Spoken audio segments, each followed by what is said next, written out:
시편 66편 8절 만민들아 우리 하나님을 송축하며 그 송축 소리로 들리게 할지어다. 그는 우리 영혼을 살려두시고 우리의 실족함을 허락지 아니하시는 주시로다. 하나님이여 주께서 우리를 시험하시되 우리를 단련하시기를 은을 단련함 같이 하셨으며 우리를 끌어 그물에 들게 하시며 어려운 짐을 우리 허리에 두셨으며 사람들로 우리 머리 위로 타고 가게 하셨나이다. 우리가 불과 물을 통행하였더니 주께서 우리를 끌어내사 풍부한 곳에 들이셨나이다. 16절입니다. 하나님을 두려워하는 너희들아 다 와서 들으라. 하나님이 내 영혼을 위하여 행하신 일을 내가 선포하리로다. 내가 내 입으로 그에게 부르짖으며 내 혀로 높이 찬송하였도다. 내가 내 마음의 죄악을 품으면 주께서 듣지 아니하시리라. 그러나 하나님이 실로 들으셨으며 내 기도 소리에 주의하셨도다.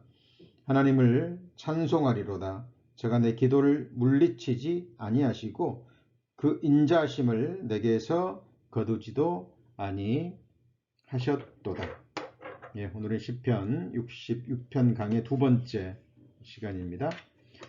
이제 읽은 8절로 끝절까지의 말씀을 본문으로 해서 하나님이 내 영혼을 위하여 행하시는 일, 하나님이 내 영혼을 위해서 행하시는 일이라는 제목으로 함께 말씀 배우시겠습니다. 우리가 육신을 입고 살아가는 이 세상은 첫사람 아담이 범죄함으로 이미 사탄에게 넘어간 세상이죠. 그래서 온갖 재앙으로 가득 찬 곳입니다. 하루에도 세상 곳곳에서 일어나는 수많은 재앙의 소식들이 들려오죠. 오늘도 또 어제도 또 미디어 매체를 통해서 우리는 재앙의 소식들을 듣고 있습니다. 이 세상에 속한 사람들은 하나님이 주시고자 하시는 참된 복의 실상이 무엇인지 알지 못하기 때문에 눈에 보이는 이 세상 것들을 쫓아서 살아갑니다. 그러나 그들은 결국 재앙으로 생애를 마감하게 될 것입니다. 그런데 성경에 온갖 재앙에서 또 피하고 참된 생명과 하늘에 속한 모든 신령한 복을 얻는 단 한 가지의 길이 있습니다.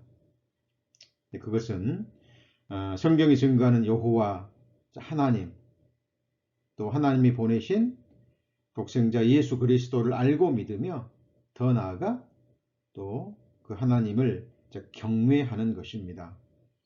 하나님을 경외한다는 것은 하나님을 사랑할 뿐만 아니라 또 하나님을 두려워하는 거죠. 그것은 지옥에 갈까봐, 형벌을 받을까봐 두려움이 아니죠. 하나님을 향한 거룩한 두려움입니다. 하나님을 아는 지식에서 자라갈수록 하나님이 얼마나 거룩하신 분인지, 얼마나 높으신 분인지 알아갈수록 그리스도인의 삶은 하나님을 경외하는 삶으로 넘어가죠. 그래서 우리 그리스도인들이 하나님을 더욱 알아가고 하나님을 경외할 때 그 삶이 성경에서 말하는 최고의 복된 삶, 재앙의 두려움 없이 부족함이 없이 자족하는 삶을 살 수 있는 유일한 비결이라고 성경은 말씀하고 있습니다. 이 66편은 붙잡아 놓으시고요. 잠언 19장 찾으시겠습니다. 시편 다음이죠. 931페이지 잠언 19장 23절입니다. 931페이지 잠언 19장 23절. 성경 잘 적어 놓으시고요. 또 끝나고 한번 묵상하셨으면 좋겠습니다. 23절입니다. 여호와를 경외하는 것은 사람으로 생명에 이르게 하는 것이라. 경외하는 자는 족하게 지내고 재앙을 만나지 아니하느니라. 자, 여호와를 경외하는 것은 사람으로 하여금 생명에 이르게 하는 것이라 그랬죠. 그렇죠? 이거는 영원한 생명뿐만 아니라 또 이 세상에서 또 하나님의 뜻 가운데 살아가는 복된 또 생을 의미합니다. 자, 여기 보면 족하게 지내고 그랬죠. 그렇죠? 만족하는 삶이 된다는 거죠. 그리고 더욱더 중요한 것은 이 세상에서 주어지는 이러저러한 모양의 재앙을 만나지 않는다라고 성경은 말씀하고 있습니다. 자, 하나님은 거짓말 하시는 분이 아니죠. 우리가 하나님을 경외하는 자가 되고 하나님을 경외하는 삶이 된다면 이 잠언 19장 23절 후반부에 그 약속의 말씀은 우리 삶 가운데 그대로 이루어짐을 우리는 알 수 있습니다. 시편 34편 9절도 한번 적어놓고 찾아보세요. 너희 성도들아 여호와를 경외하라. 저를 경외하는 자에게는 부족함이 없도다. 시편 34편 9절 말씀이죠. 여호와를 경외하면 부족함이 없다라고 이야기를 합니다. 자, 이와 동일한 말씀들이 성경 많이 기록되어 있는데 이사야 선지자는 성령의 감동하심으로 이렇게 기록하고 있죠. 이 말씀은 중요한 말씀이기 때문에 다시 찾아봅니다. 이사야 33장 6절입니다. 1003페이지 구약성경 1003페이지 이사야 33장 6절입니다. 자, 너의 시대에 평안함이 있으며 구원과 지혜와 지식이 풍성할 것이니 여호와를 경외함이 너의 보배니라. 우리 성도님들 이 세상을 살아가시는 동안에도 평안함, 이 평안은 세상이 주는 평안함이 아니죠. 자, 하나님이 주실 수 있는 평강과 편안함입니다. 이건 아니람이 아니에요. 아니함이 아니라 하나님이 주시는 최고의 축복 중에 하나입니다. 자, 평안함이 있으며 구원과 지혜와 지식이 풍성할 것이니 여호와를 경외함이 너의 보배니라 라고 성경은 말씀하고 있습니다. 자, 금덩어리가 보배가 아니고요. 다이아몬드. 자, 재물이 보배가 아니라고 성경은 말하고 있습니다. 여호와를 경외함이 너의 보배라고 말씀하고 있죠. 자, 동일한 말씀이 욥기서 22장에도 나오죠. 내 보배를 진토에 버리고 오빌의 금을 강가의 돌에 버리라. 그리하면 전능자가 내 보배가 되시고 내게 귀한 은이 되시리니 라는 말씀이 있죠. 그 당시 욥 시대에 오빌의 금이 가장 유명한 아주 좋은 금이었던 것 같아요. 그런데 그것을 강가에 돌에 버리라 그 말은 금덩어리를 진짜 강가에 버리라 라는 말은 아니죠. 그렇죠? 네. 그것을 마치 돌처럼 여기라는 이야기입니다. 네, 그러면 전능자가 내 보배가 되신답니다. 놀라운 약속의 말씀입니다. 전능자가 우리에게 귀한 은이 되신다는 거죠. 자, 이거 외에도 성경은 여호와를 경외하는 자들에게 주어지는 축복에 대해서 여러 모양으로 기록하고 있습니다. 자, 그렇다면 오늘의 주제로 이제 넘어갑니다. 그렇다면 우리 그리스도인들이 어떻게 하면 더욱더 여호와를 경외하는 삶을 살 수 있을까요? 오늘의 본문이 그 중에 답 하나를 우리에게 주고 있습니다. 66편 잡아놓으셨죠? 시편 66편 16절. 오늘의 본문 시편 66편 16절을 찾습니다. 847페이지 시편 66편 16절에 보시면 하나님을 두려워하는 너희들아 그랬는데 여기서 두려워한다는 말이 경외한다라는 말입니다. 그러니까 하나님을 경외하는 너희들아. 자, 하나님을 알고 믿는 구원받은 하나님의 백성들을 말합니다. 자, 하나님을 두려워하는 너희들아 다 와서 들으라. 자, 하나님이 내 영혼을 위하여 행하신 일을 내가 선포하리로다 라고 말합니다. 자, 이 말은 하나님께서 내 영혼을 위하여, 자, 이 시편 기자는 이미 행하신 일이라 그랬죠. 자, 그런데 이제 우리에게는 이미 행하신 일일 수도 있지만, 자, 지금도 우리 성도님들에게 하나님이 행하시는 일이 있을 겁니다. 내 영혼을 위해서. 그리고 이 세상에 사는 동안 하나님이 우리의 영혼을 위해서, 우리 성도님들의 영혼을 위해서 또 앞으로 행하실 일들이 있을 거예요. 자, 그것이 무엇인지 우리가 기록된 말씀을 통해서 정확하게 알 때, 또 그 일이 실제로 우리 삶 가운데 우리 영혼에게 일어날 때 우리는 더욱더 하나님을 경외하는 삶을 살 수 있습니다. 그렇다면 하나님은 왜 내 영혼을 위하실까요? 그리고 내 영혼을 위하신다라는 말씀의 구체적인 의미가 무엇일까요? 그리고 내 영혼을 위해 행하시는 구체적인 일이 무엇일까요? 자, 우리 성도님들, 자, 말씀을 배우실 때 항상 막연하면 안 돼요. 자, 성경 속에 어떤 질문이 주어지고 또 우리 마음속에 어떤 질문이 떠오른다면 그에 대한 명확하고 구체적인 답을 얻으셔야 됩니다. 기록된 말씀을 통해서. 하나님은 막연한 하나님이 아니십니다. 자, 그렇다면 자, 왜 먼저 하나님은 우리의 영혼을 위하시냐면, 자, 이사야 57장 16절에 보시면 내가 영원히 다투지는 아니하며 내가 장구이는 노하지 아니할 것은 나의 지은 영과 혼이 내 앞에서 곤비할까 함이라 라는 말씀이 있습니다. 자, 나의 지은 영과 혼이죠. 그죠? 자, 우리 성도님들의 영혼, 몸속에 깃들어 있는 하나님의 형상대로 지음받은 인격체죠. 예, 그 영혼을 누가 지으셨어요? 자, 하나님이 지으셨습니다. 근데 하나님이 자, 영원히는 다투지 아니하고 장구이는 노하지 아니할 것은 나의 지은 영과 혼이 내 앞에서 곤비할까 함이라. 자, 이 말씀의 구체적인 의미는, 자, 이스라엘 백성들이 하나님 앞에 죄를 범할 때 하나님이 그들을 괴롭게 하시잖아요. 징계도 하시고.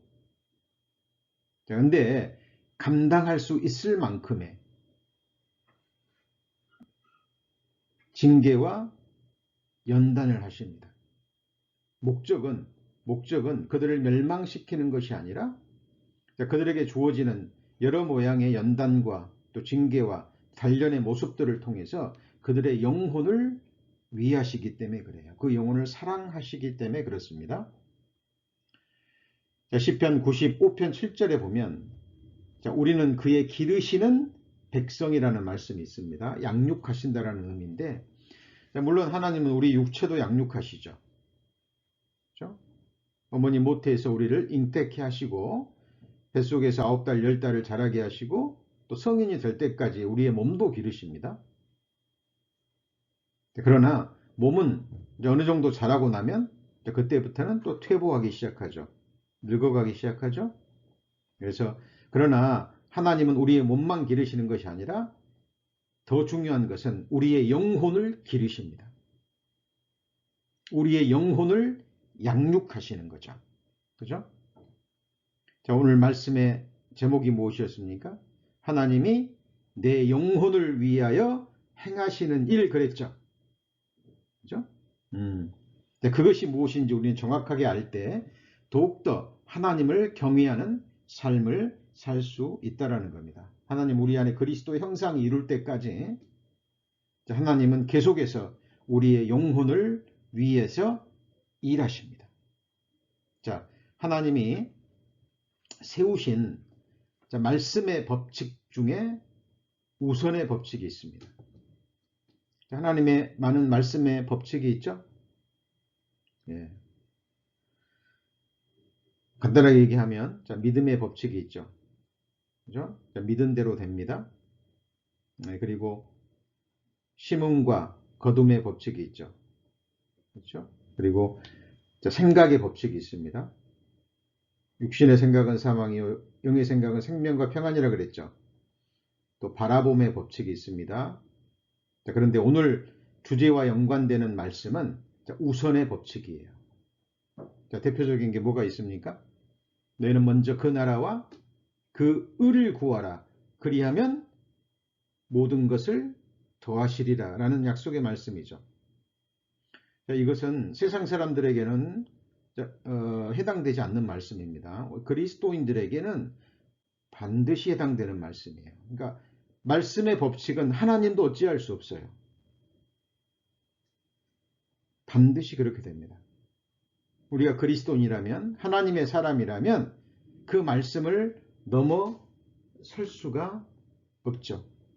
반드시 먼저 그 나라와 그 의를 구할 때 그 뒤에 있는 말씀이 이루어지는 거예요. 이 우선의 법칙입니다. 그런데 오늘 주제와 연관된 것은 그것과도 연관되지만 더 중요한 것은 성경 찾습니다. 요한 3서 1장 2절입니다.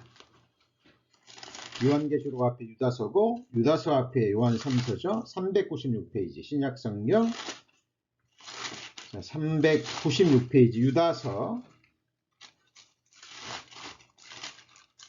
요한 3서 1장 2절입니다.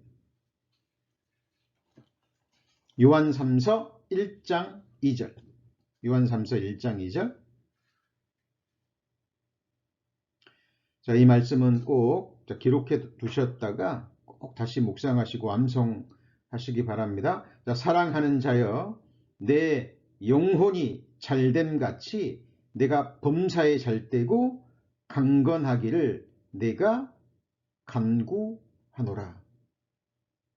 라고 지금 사도 요한이 가이오에게 편지하는 내용입니다. 이 가이오는 당시 초대교회 당시의 식주인이었습니다.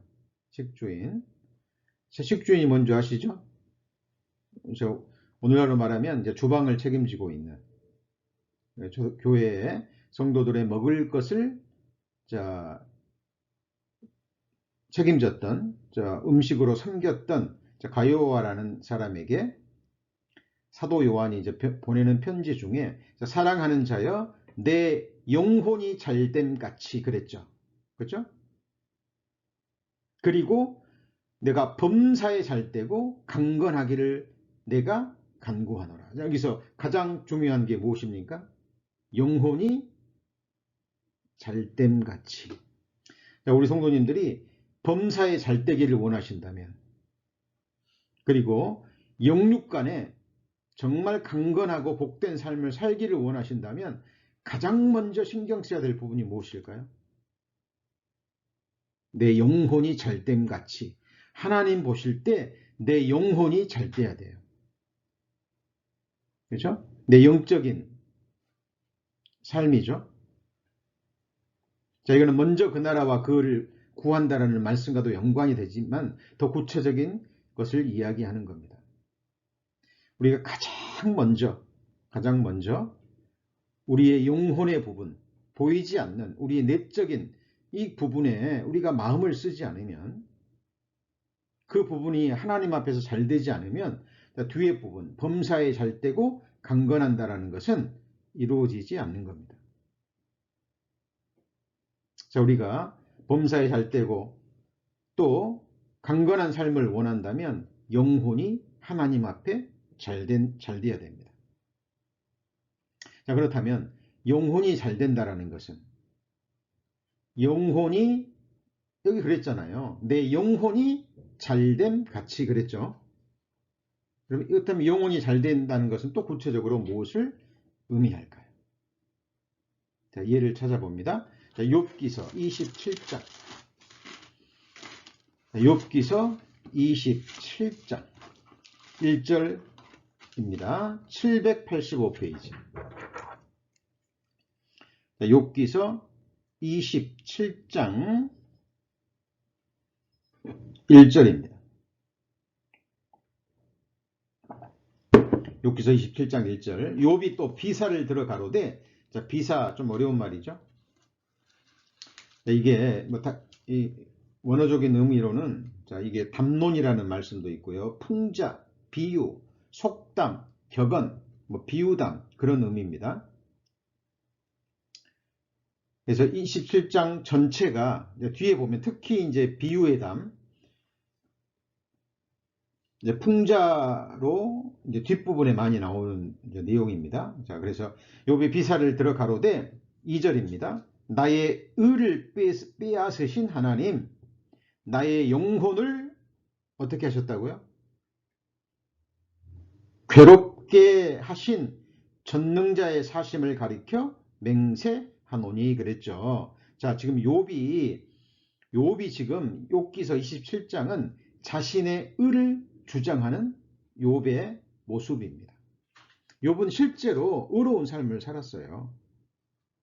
인간적인 눈으로 보면 이런 의를 주장해도 다른 인생들은 할 말이 없을 정도로 그렇게 중심뿐만 아니라 삶으로 자신이 의롭게 산 사람이었습니다. 그런데 성경에서 정말 중요하게 여기는 게 있죠. 우리 인간의 의는 우리 인간들에게나 유익할 뿐이죠. 어느 누구도 자신의 행위로, 자신의 삶으로 의롭다함을 얻을 수 없습니다. 자, 하나님께서 욥을 사랑하십니까? 안 사랑하십니까? 사랑하셔요. 왜냐하면 중심을 보셨기 때문에. 정말 하나님을 사랑하고 하나님 앞에 순전한 삶을, 정결한 삶을 살고자 하는 마음이 있었어요. 실제로 그런 삶을 살았기 때문에 욥이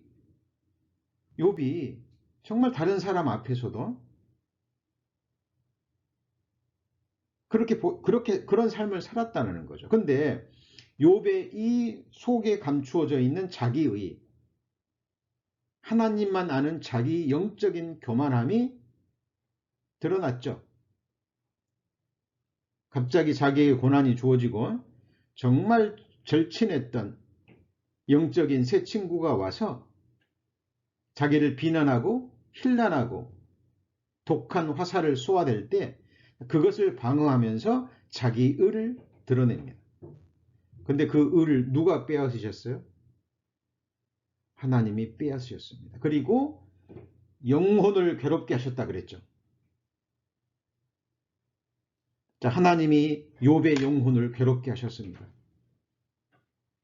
하루아침에 10자식을 앗아가 버리고 하루아침에 모든 재산을 뺏어가 버리고 하루아침에 온몸에 병이 들어서 정말 고통스러운 그 날을 보내는데 멀리서 친구들이 와서 위로는 커녕,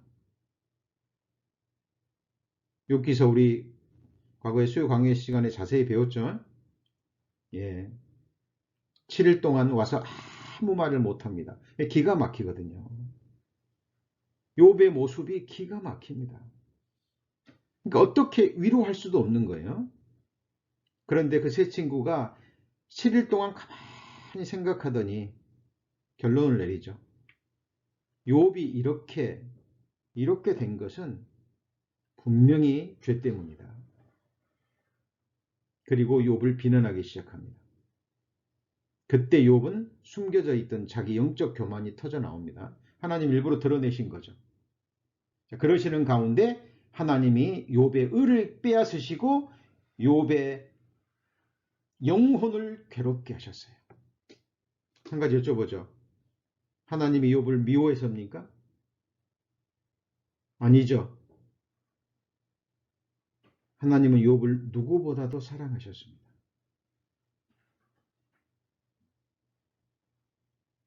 그래서 욥에게 최고의 복을 주시기 위해서 욥의 의가 아닌, 썩어져 갈 욥의 의가 아닌 완전한 하나님의 의를 주시기 위해서는 욥의 그 더러운 의를 하나님이 빼앗으시고 욥을 괴롭게 하셔야만 했습니다.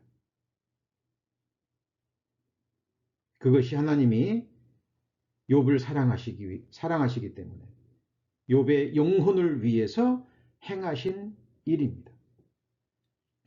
우리 성도님들 지난날을 돌이켜보세요. 삶이 만만치 않으셨죠? 특히 구원받은 이유는 더더욱 그러셨을 겁니다.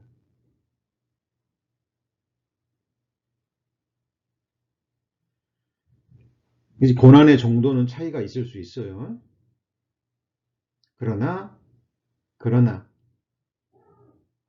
우리 성도님들 본인에게는 굉장한 큰 고난이었을 겁니다. 아니면 그 고난을 지금 겪고 계실 수도 있어요. 자, 그런데 생각하셔야 될 것은 하나님이 우리를 사랑하시기 때문에 우리의 유익을 위해서 우리 영혼에게 행하신 일이라는 겁니다. 주께서 인생으로 고생하며 근심하게 하심이 뭐가 아니라 그랬죠? 본심이 아니라고 말씀하셨죠. 그죠?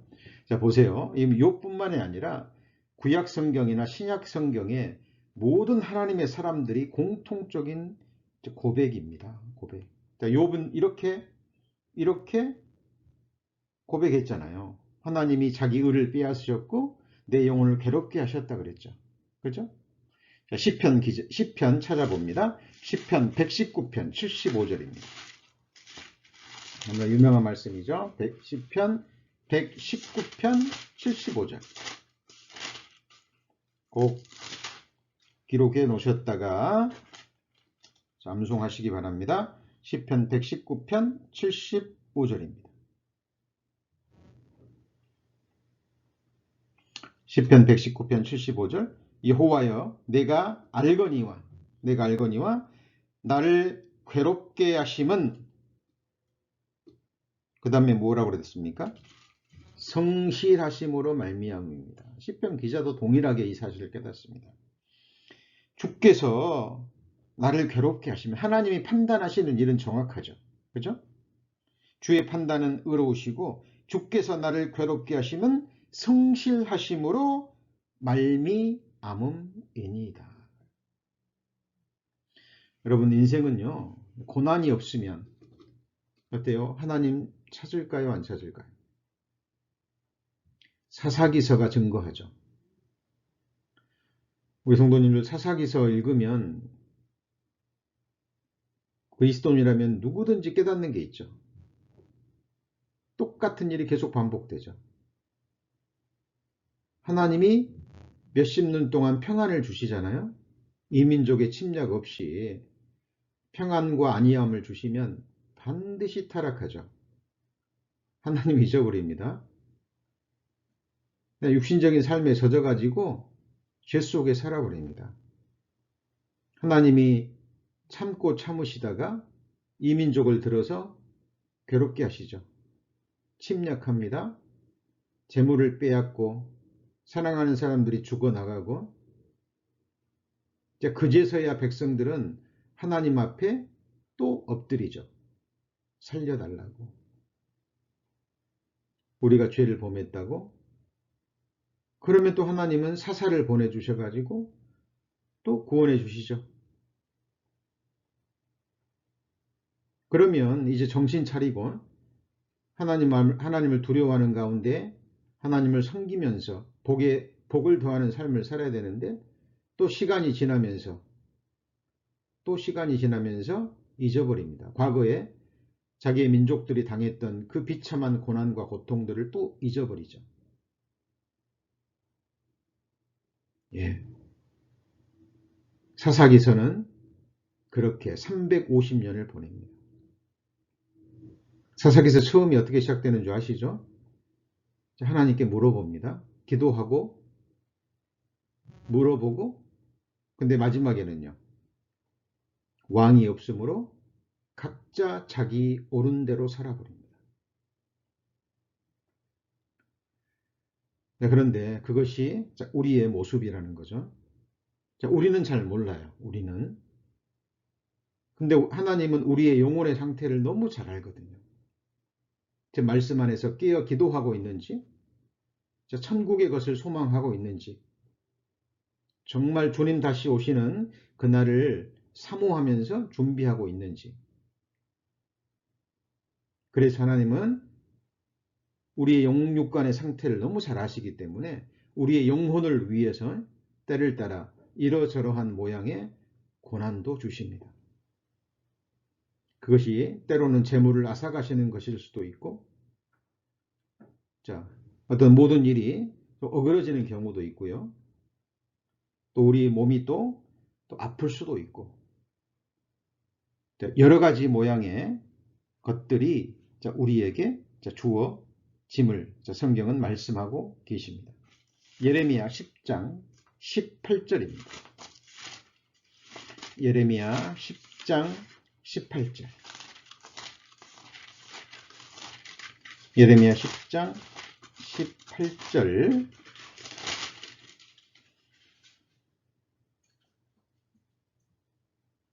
(1067페이지입니다) 1067페이지. 여호와께서 이같이 말씀하시되 보라 내가 이 땅에 거하는 자를 이번에는 내어 던질 것이라 그들을 괴롭게 하여 깨닫게 하리라 하셨느니라 그랬죠. 여기서 가장 중요한 단어는 이 땅에 거하는 자를입니다. 어디에 거하는 자예요? 이 땅에 거하는 자들. 요한계시록에 보면 땅에 거하는 자들은 반드시 짐승에게 절한다 그랬죠.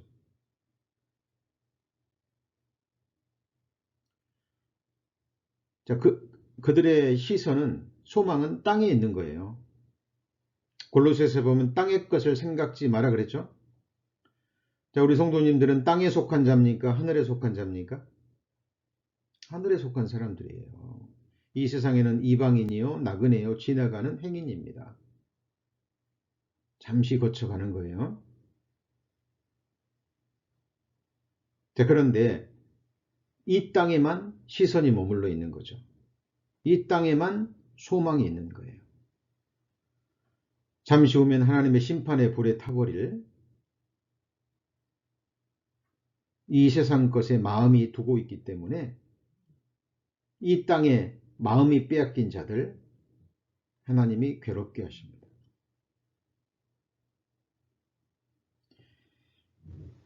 이 땅에 거하는 자를 이번에는 내어 던질 것이라, 고난 중에 내어 던질 것이라 그들을 괴롭게 하여 뭐예요? 깨닫게 하리라 라고 말씀하고 있는 거예요. 우리 부모님들이 사랑하는 자녀들을 위해서 정말 귀한 음식, 몸에 좋은 음식, 영양가 있는 음식, 그것을 먹어야 건강해지고 성장하는 그 음식을 온갖 정성을 다해서 예비해 놓았는데 우리 아이들이요, 엄마가 해주시는 그 좋은 음식은 관심이 없고, 그죠? 불량식품에만 관심이 있다면 부모님의 마음은 어떨 것 같습니까? 알거든요. 이것을 먹어야 우리 자녀가 건강해지고 쑥쑥 클 텐데 먹으면 몸에 안 좋은 그 음식만 찾고 있으면 부모님의 마음은 정말 힘들 거예요. 그죠? 우리 하나님의 마음이 그렇습니다. 하늘에 썩지 않고 더럽지 않고 쇠하지 아니하는 영광스러운 기업, 우리를 위해서 진짜 완전한 것을 예비해 두고 그것을 주기를 원하시는데, 그죠? 이 세상 것에 마음이 빼앗겨 온통 거기에 마음이 빼앗겨 있으면 또 그것을 얻지 못해서 또 힘들어하고 또 분노하는 그 자녀들의 마음을 볼 때 하나님은 정말 더 힘드실 겁니다. 그래서 하나님은 고난 중에 사랑하기 때문에 그들의 영혼을 괴롭게 하시고 그리고 깨닫게 하시는 거예요. 그렇죠? 그래서 이 하나님의 사람들, 백성들은 징계가 반드시 본인에게 필요하다는 걸 알아요. 그렇죠? 우리 어린 아이들 부모님의 훈육 없이는 바르게 크지 못한다는 거 아시죠?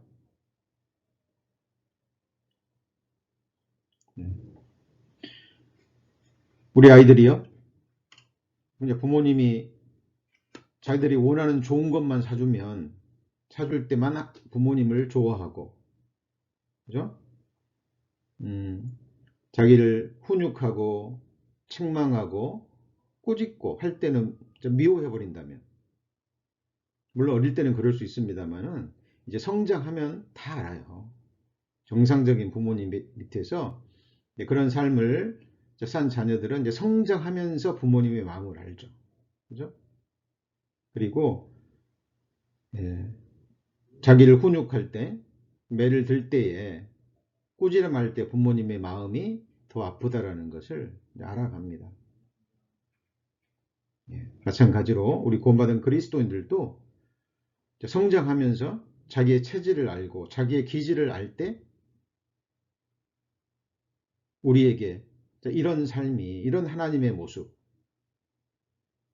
시편 23편에서는 그걸 지팡이와 막대기라고 표현하죠. 그래서 예레미야 10장 24절에 보시면 여호와여 나를 징계하옵시되 어떻게 하라고요? 너그러이 하시고 진노로 하지 마옵소서. 자, 여호와여 나를 징계하옵시되, 필요하다라는 것을 아는 거죠. 그죠? 징계가 없으면 뭐라고요? 사생자여 참 아들이 아니라 그랬죠. 우리의 유익을 위해서, 하나님의 거룩하심에 참여하기 위해서 하나님은 반드시 우리에게 그렇게 행하십니다.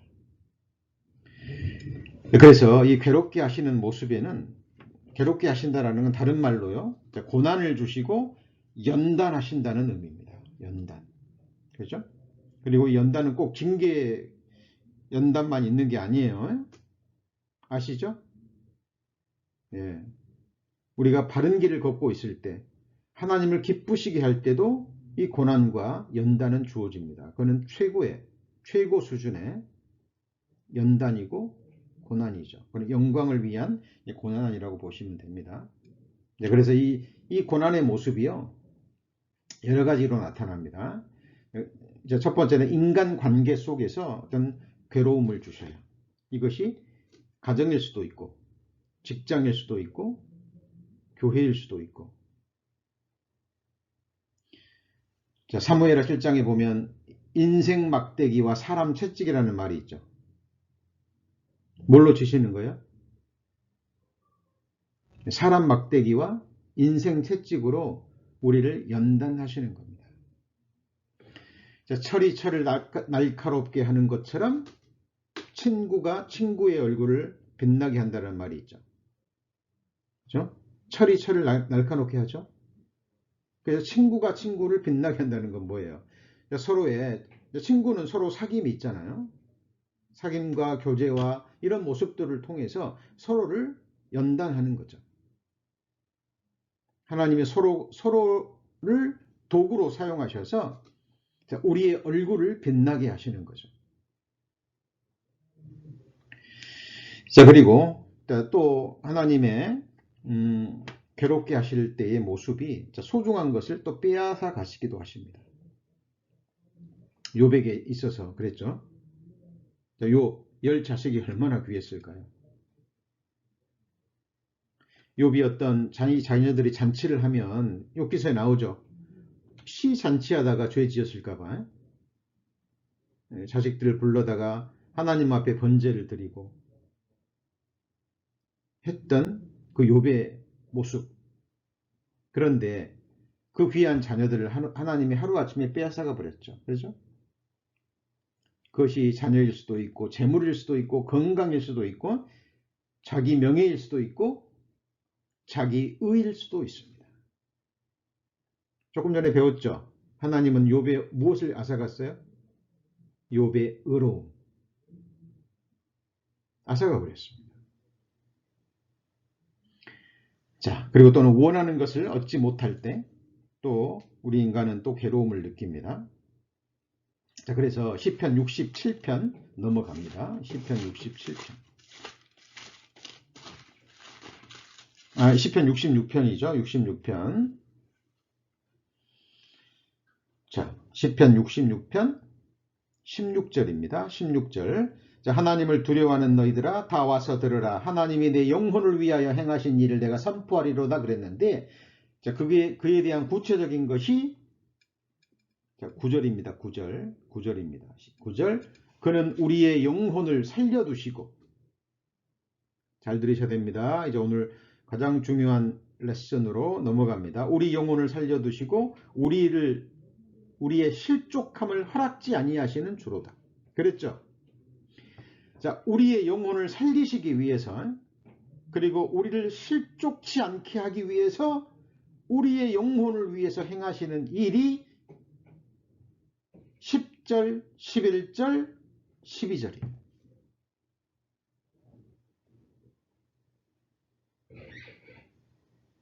10절 하나님이여 주께서 우리를 뭐 하신다고요? 시험하시되 우리를 단련하시기를 은을 단련함 같이 하셨으며 우리를 끌어 뭐에 들게 하셔요? 그물에 들게 하십니다. 어려움에 처하게 하신다는 거예요. 그물에 얽혀버리게 하신다는 거예요. 일이 꼬여버리게 한다는 겁니다. 뭘 하기 위해서요? 우리 영혼을 살려주시기 위해서, 우리의 실족함을 허락지 않기 위해서. 이것이 주님이 이 시편 기자의 영혼을 위해서 행하신 일인 거예요. 우리를 끌어 그물에 들게 하시고 어려운 짐을 우리 어디에 두셨어요?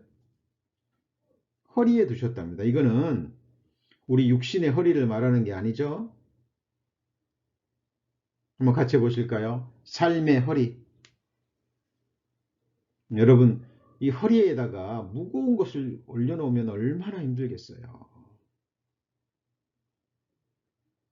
근데 우리 성도님들의 삶의 허리에 이 무거운 짐을 두셨어요. 돌아보시면 분명히 있을 겁니다.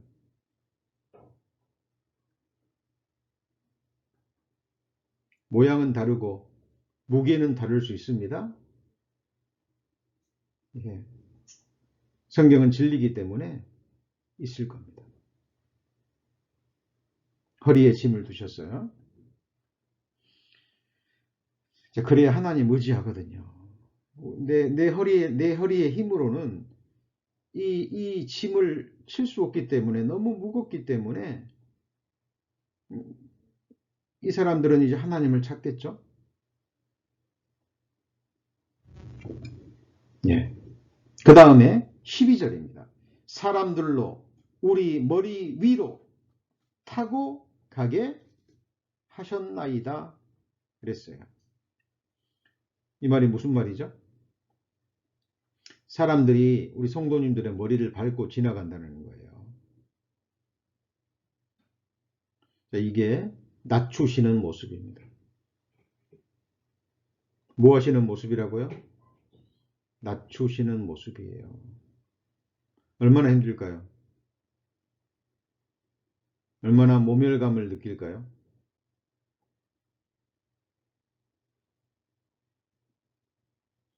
여러분, 다윗의 생애를 보면 이 말씀이 실감나죠.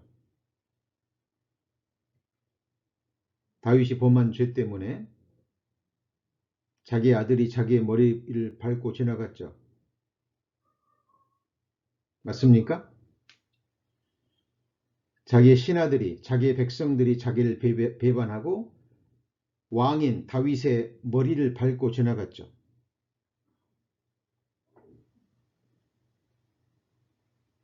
하나님은 다윗을 사랑하셨기 때문에 낮추신 겁니다.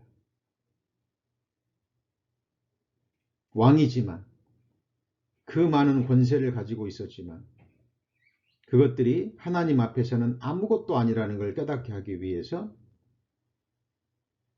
저울에 달면 입김보다 가볍고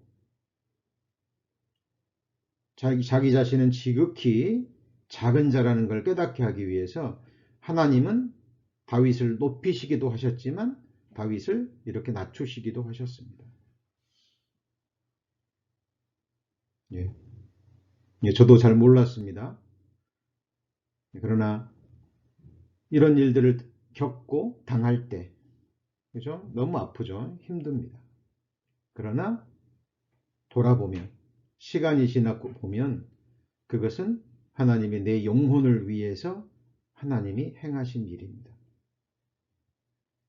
조금이라도 우리 안에 교만한 마음이 있거나 우리의 의를 내세우는 마음이 있거나 우리 마음속에 다른 사람을 조금이라도 주장하고자 하는 마음이 있거나 사람들에게 영광을 받거나 존경을 받거나 인정을 받고자 하는 마음이 있을 때 하나님은 그것을 앗아가십니다. 이유는요, 하나님이 주시는 영광, 하나님이 주시는 인정,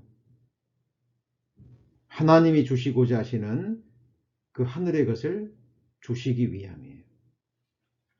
이것을 잃어버리잖아요. 이런 말씀들을 통해서 우리가 바르게 깨닫지 못하면 우리에게 어떤 고난이 주어지고 힘듦이 주어질 때 사탄은 그렇게 공격하죠. 너 하나님을 위해서 그렇게 수고했는데, 봉사했는데 너에게 주어진 것이 겨우 이거냐? 하나님을 의심하게 만들고 하나님을 원망하게 만들고 또 하나님을 떠나게 만드는 그 역사가요, 교회사를 통해서 또 성경을 통해서도 있습니다. 이게 사탄의 괴계 중에 하나입니다. 내가 주를 위해 수고했는데 아무도 나를 인정해 주지 않고, 또 때로는 오해를 받기도 하죠. 그죠? 그래서 하나님께서 이 시편 66편 기자에게 행하신 일이에요. 그물에 들게 하시고 어려운 짐을 허리에 두시고 사람들로 머리로 타고 가게 하십니다. 그리고 12절 중반부에 보면 우리가 불과 물을 통행하였더니 그랬죠. 그죠? 불과 물을 통행한다는 게 뭘까요? 자, 쇠를 연단할 때 그러죠. 뜨겁게 달궜다가 불 속에 넣었다가 쇳덩어리가 좀 부드러워지면 망치로 두들겨 패서 모양을 만들죠. 그리고 모양이 만들어지면 다시 찬물에 집어넣죠. 그걸 반복합니다. 불 속에 달궜다가 망치로 두들겨서 모양을 만들고 모양이 만들어지면 다시 찬물에 집어넣고, 그러면서 대장장이가 그 쇳덩어리를 가지고 자기 원하는 모양을 만들어냅니다. 마찬가지로 하나님께서 우리 성도님들을 지으셨잖아요. 그렇죠? 우리 성도님들이 누구인지를 아시는 분, 창조한 목적을 아시는 분, 구원하신 목적을 아시는 유일한 분이 성경의 하나님이시죠. 하나님을 향한, 하나님께서 우리 성도님들을 향한 생각과 계획은 하늘이 땅보다 높은 것처럼 그렇게 높아요. 저는 가끔 그런 생각을 합니다. 나 같은 인생이 무엇이길래, 나 같은 인생 하나가 작은 죄 하나 짓는 그것이 전능자에게 무슨 의미가 있길래,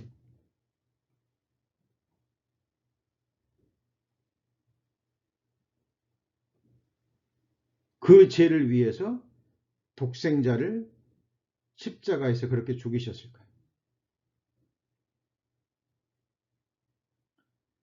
도대체 나 같은 인생 하나가 눈 한 번 흘기는 것이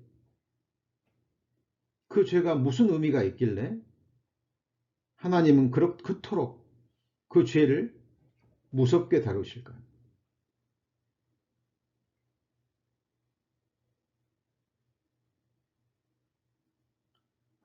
자, 우리를 향하신 하나님의 마음은 우리가 정하는 게 아닙니다. 우리 성도님들을 지으신 분이에요. 구원하시기 위해서 독생자를 주신 분입니다.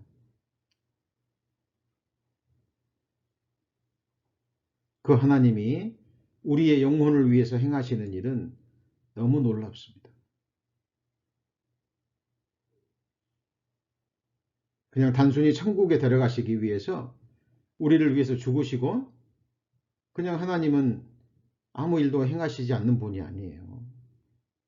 이제 구원 받으셨다면 아버지의 보좌에 앉히기 위해서 그 영원한 영광과 권세와 하나님의 영광을 주시기 위해서 그에 합당한 자로 만드시기 위해서 하나님은 우리의 마지막 호흡이 남아있을 때까지 계속 일하실 겁니다.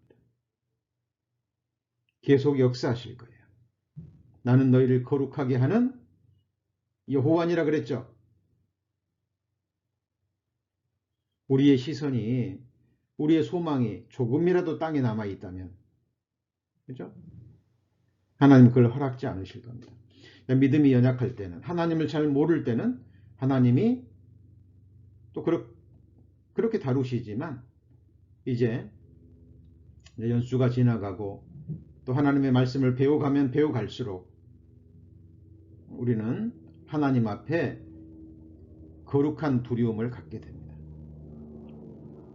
우리 성도님들, 하나님의 시선을 늘 느끼실 수 있어야 됩니다. 하나님의 임재하심을 늘 깨달을 수 있어야 돼요. 다윗은 그랬죠. 내가 내 앞에 계신 여호와를 항상 배웠으며 나로 요동치 않게 하기 위하여 그가 내 우편에 계시도다. 우리 성도님들 다윗처럼 항상 우리 성도님들 앞에 계신 주를 뵙고 계십니까? 우리 성도님을 요동치 않게 하기 위해서, 강건하게 하기 위해서 항상 성도님 우편에서 일하시는, 붙들고 계시는 전능자의 임재하심을 느끼고 계시나요? 자, 우리 욥기서 23장입니다. 다윗뿐만 아니라 욥도 이 사실을 깨달았죠. 욥기서 23장 8절입니다. 783페이지. 욥기서 23장 8절. 자, 그 전에 그런데 내가 앞으로 가도 그가 아니 계시고 뒤로 가도 보이지 아니하며. 육신의 눈으로는 안 보이죠. 네, 그런데 9절에 보시면 그가 왼편에서 뭐 하시죠? 일하고 계십니다. 그가 왼편에서 일하시나 내가 만날 수 없고 그가 오른편으로 돌이키시나 배울 수 없구나. 육신의 눈으로는 안 보이죠. 왼편에서 일하시고 오른편으로 돌이키고 계시는데 육신의 눈으로는 안 보이는 거예요. 그죠? 10절 같이 읽습니다. 나의 가는 길을 오직 그가 아시나니 그가 나를 단련하신 후에는 내가 정금같이 나오리라. 우리 성도님들 이 세상에서 마지막 호흡을 마치고 그죠? 죽음 건너편의 진짜 세상, 영원한 세상, 시편에는 그것을 아들들의 시대라고 얘기합니다. 아들들의 시대, 진짜 영원한 세상에서 정금과 같이 만들기 위해서 하나님은 이 땅에서 우리 성도님들을 단련하십니다. 자, 욥은 하나님을 향한 헤아림이 너무 컸기 때문에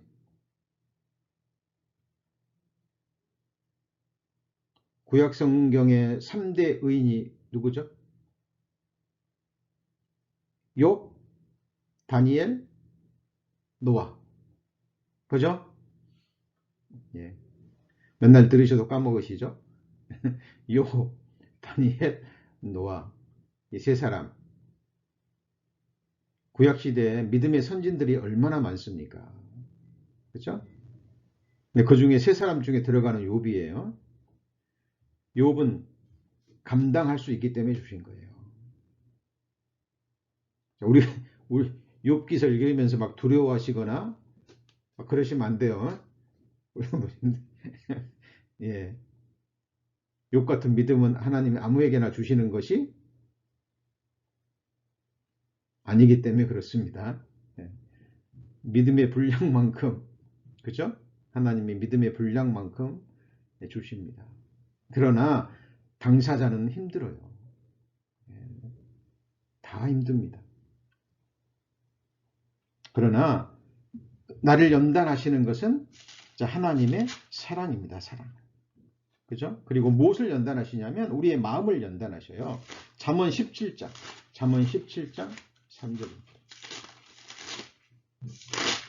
잠언 17장 3절. 잠언 17장 3절. 자, 928페이지. 도가니는 은을, 풀무는 금을 연단하거니와 여호와는 뭘 연단하시죠? 마음을 연단하십니다. 자, 그래서 하나님이 이런저런 모양으로 주시는 어려움과 고난 속에서 연단받은 그리스도인들은요, 그죠? 예.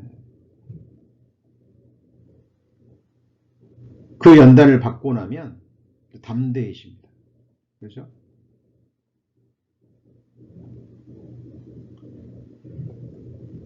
하나님은 우리 마음을 연단하십니다. 이사야 48장 10절에도 보라 내가 너를 연단하였으나 은처럼 하지 아니하고 너를 고난의 풀무에서 택하였노라 그랬죠. 그렇게 하시는 것은 하나님 우리를 정결케 하시기 위함입니다. 그리고 로마서 5장 4절에 보면 인내는 연단은 소망을 이루는 줄 알미라 그랬죠. 인내는 연단은 뭘 이루어요? 소망. 하나님 연단을 받고 나잖아요. 그러면 다윗처럼 고백하게 돼요. 주여 내가 무엇을 바라리요? 나의 소망은 주께 있나이다. 그리고 깰 때에 주의 형상으로 만족하는, 주님 나라에서 부활의 몸으로 깨어날 때 주의 형상으로 만족하는 삶을 살게 됩니다. 자, 몸이 계속 아프신 분들은 정말 부활의 소망 품으셔야 됩니다. 저도 이제 아직은 젊다고 생각합니다만은 이제 세월이 지나갈수록 하나님이 내게 주신 이 부활의 소망이 너무나 감사합니다.